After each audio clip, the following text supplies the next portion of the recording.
Siapakah di sini tidak mengenal sosok Dewa Indra? Pastinya sudah tidak asing lagi. Akibat kecemburuannya terhadap pemanah yang hebat, Dewa Indra pernah melakukan hal-hal konyol. Seperti apa itu? Nah, lucunya Dewa Indra mengirimkan wanita penggoda sehingga terlahir Kripacarya. Bagaimana kisah lengkapnya?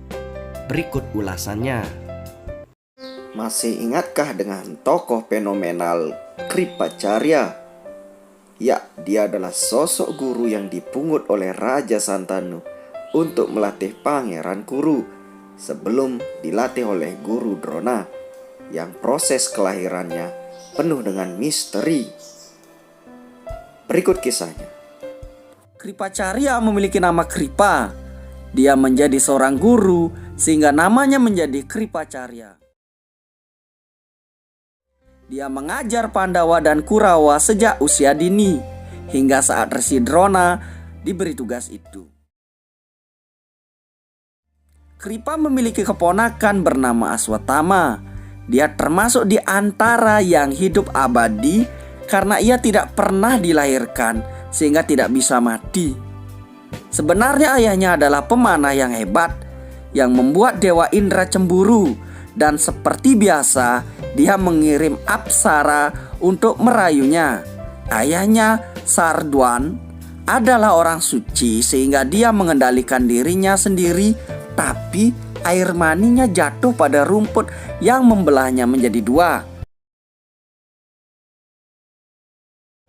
di mana seorang anak laki-laki dan perempuan lahir. Anak laki-laki adalah Kripa dan gadisnya adalah Kripi.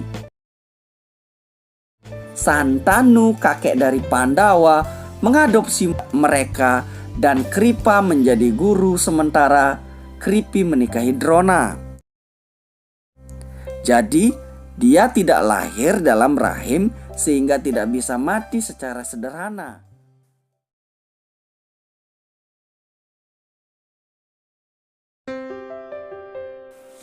Kisah kelahiran Aswatthama yang tidak ditayangkan di televisi. Aswatthama, anak seorang Brahmana yang bernama Drona, yang menjadi gurunya Pangeran Kuru yaitu Pandawa dan Korawa. Aswatthama memiliki ibu yang bernama Krepi, yang menurut legenda adalah jelmaan bidadari Wilotama. Kisah awal kelahirannya, saat Guru Drona dan istrinya Krepi sangat ingin sekali mempunyai seorang putra yang tak kunjung datang. Akhirnya Guru Drona bermeditasi bertahun-tahun untuk menyenangkan Mahadewa. Melihat ketulusan hati dari Guru Drona, akhirnya Mahadewa muncul di hadapan pasangan suami istri ini. Mahadewa menanyakan kepada mereka tentang tujuannya bermeditasi.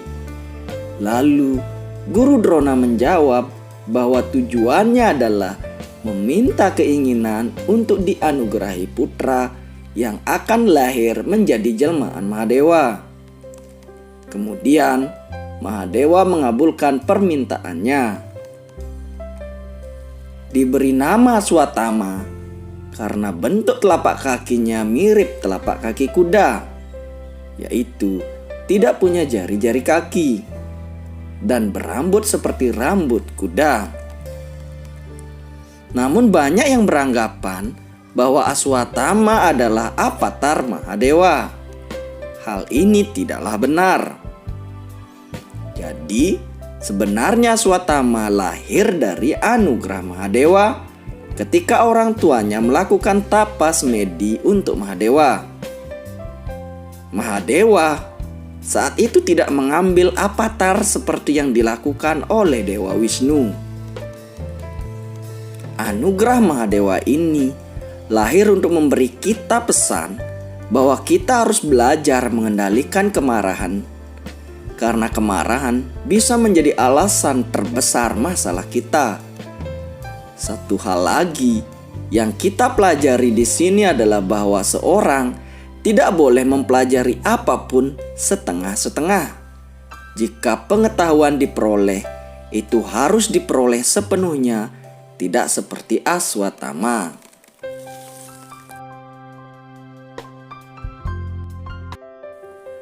Di akhir perang Baratayuda, Aswatama adalah salah satu dari kubu Kurawa yang masih hidup. Bahkan saat akhir perang, ia berhasil membantai banyak kesatria dari kubu Pandawa dengan cara yang sangat pengecut. Saat tengah malam, ia masuk ke kemah Pandawa dan membunuh 5 anak Drupadi.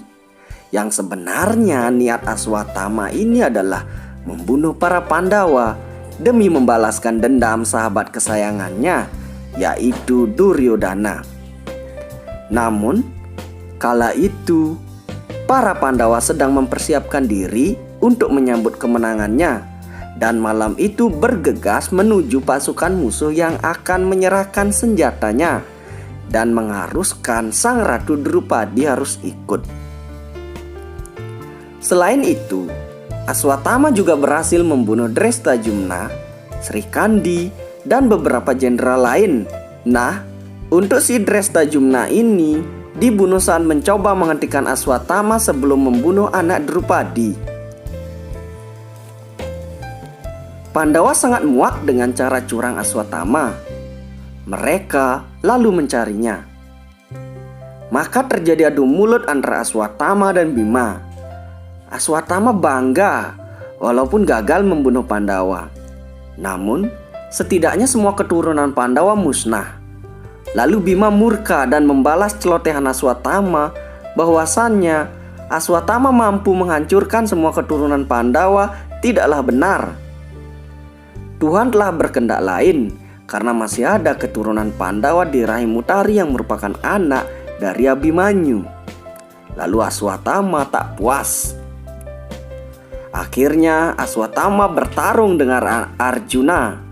Aswatama menggunakan senjata pamungkasnya yakni Brahmastra untuk menghadapinya. Nah, sedangkan Arjuna juga mengeluarkan ajian yang sama dengan harapan Brahmastranya mampu mengalahkan Brahmastra milik Aswatama karena sudah tidak ada pilihan lain lagi. Nah, senjata ini sangat mengerikan dan bisa menghancurkan dunia apabila saling bertemu. Untunglah Sri Krishna segera muncul dan menyuruh agar kedua kesatria tersebut menarik senjatanya kembali. Arjuna berhasil melakukannya, namun Aswatama tidak, karena ia memang tidak sepandai Arjuna dalam ilmu panah. Kemudian Aswatama diberi pilihan agar senjatanya diarahkan ke target lain untuk dihancurkan. Maka dengan rasa dendam, Aswatama mengarahkan senjatanya menuju rahim Utari, istri Abimanyu dan menantu Arjuna, yang sedang mengandung janin Parikesit. Beruntung, karena pertolongan Sri Krishna, janin Parikesit dapat dihidupkan kembali.